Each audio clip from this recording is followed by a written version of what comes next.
Hi, and welcome to It's All Within Mastering the Law of Consciousness.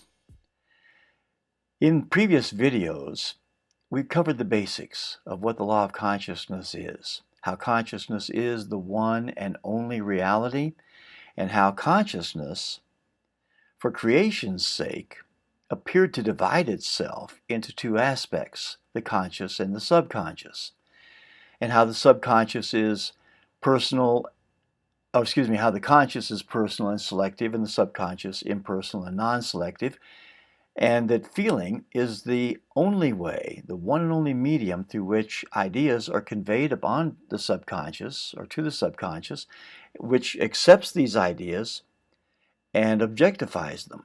The subconscious doesn't change anything. It has no power to do that. All it does is it's like fertile ground.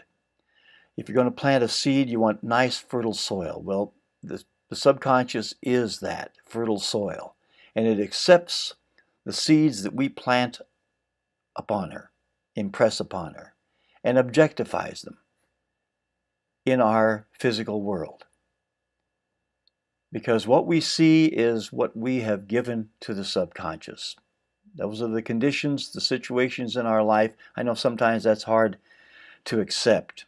It's easier to say that something outside of us is causing us to feel a certain way, but it's not true. The outside is always a mirror of the inside. So what we're experiencing in our daily life is because of what we've impressed upon the subconscious. And I want to go into feeling, how important feeling is. I mean, it's quite obvious, or it should be obvious, that the one that does not control their feelings can easily impress upon the subconscious undesirable states. And if we can do this too, when we, I'll say that, or as we become more masterful in disciplining of self, that we only impress the subconscious with thoughts and feelings that will benefit or contribute to our happiness. Until that happens, then we can use this ability of ours to counteract whatever feeling is less than contributing to our happiness.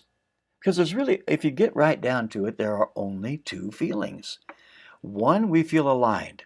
And when we feel aligned, we feel happy, we feel expansive, we feel excited. Life is full of possibilities.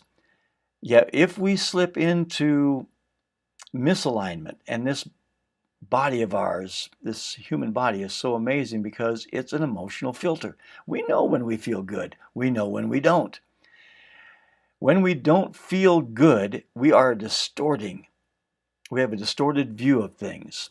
And we're coming from a perspective, a particularized point of view, full of beliefs and attitudes and so forth, and experiences from the past even, that say that life is against us. The universe is against us. We feel angry, we feel frustrated, we feel helpless, hopeless, powerless, and so forth. But that's just because we have a distorted view. But now that we understand the importance of feelings and that we can counteract those feelings with a more powerful feeling of an opposite nature, and the most dominant feeling of the two is the one that gets expressed and objectified. So it's really up to us. If we feel off, so to speak, we can put ourselves right back into alignment by counteracting those feelings with a more powerful feeling of an opposite nature. And that's the one that is going to be objectified, the most dominant of the two. So I just want to impress upon you as much as I can the importance of paying attention to your subjective world, to check in from time to time, as often as you can, to be aware of when you feel off, what to do about it now that you know. Because some will say, well, it's part of the human condition, to feel frustrated and angry from time to time and to have reactions. Well, every reaction and feeling is impressed upon the subconscious.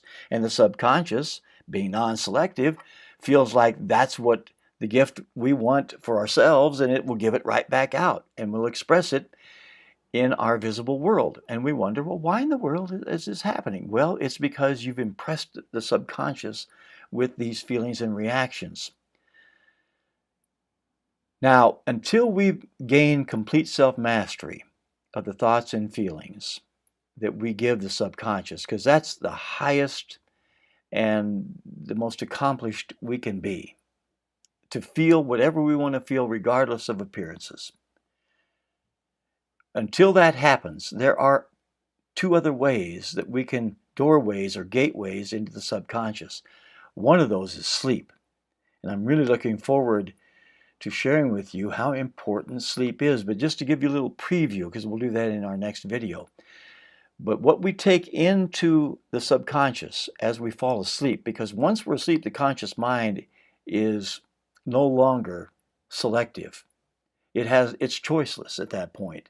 So what we take in to the chamber of her who conceived us, the subconscious, the conception we have of ourselves, the feelings that we take into sleep is what we're going to experience the following day. So sleep is obviously really, really important. And I look forward to sharing what we can do for ourselves, the gifts we can give ourselves as we fall asleep.